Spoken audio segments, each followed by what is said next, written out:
To enter in time and create an invoice for a client, we can click on the time cost module.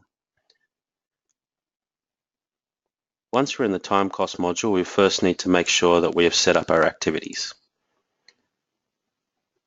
When you go to Tools, Setup and Activities, you'll see the option to create new.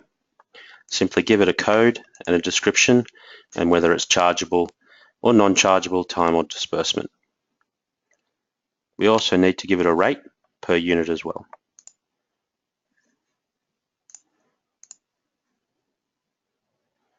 Now that we've set up our activities, we can go back and enter time to our timesheets. If you go Timesheet Data Entry, select the day that you want to put time to, select the activity from the drop-down list, select the number of units that you want to allocate to. We can add further description here. Select the clients that you want to bill against.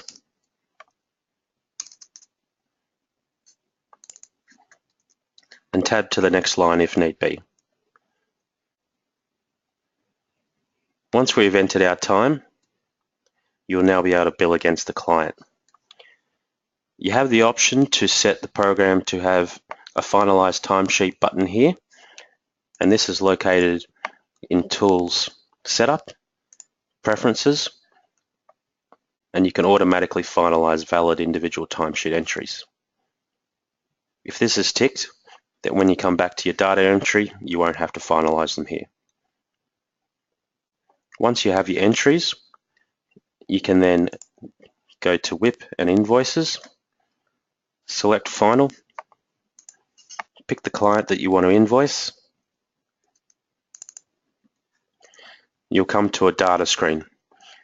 If you have multiple lines of WIP and you don't want to bill all of them, you can unselect or select them here. Over here we have our selected WIP and the amount we want to invoice. If we want to invoice more than our selected WIP, we just need to change the amount and change the amount that we're writing off or on. We can add a write-off reason, and we can set up our write-off reasons in the Tools Setup section. Once we have finalized our amounts, we can go to the presentation screen.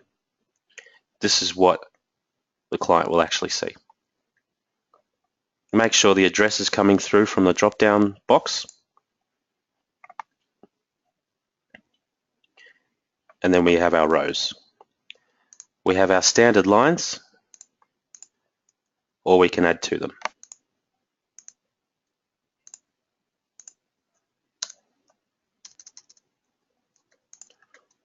If we want to add another row, just right-click and insert row.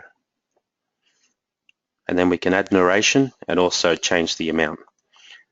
We must make sure that our amount here matches to our amount that we have our total for our data screen.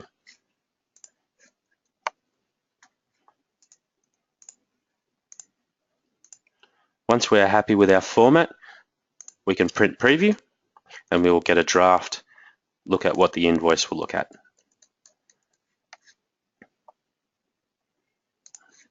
Once we are happy with it, we can approve the invoice and then save as PDF and email it to the client. To set up standard lines, we can go to Tools Setup.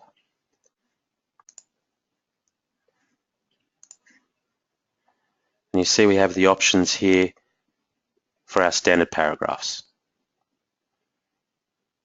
If we create standard paragraphs here, then we'll have the ability to select them from the drop-down list and then we won't have to retype them. Write-off codes can be set up here as well.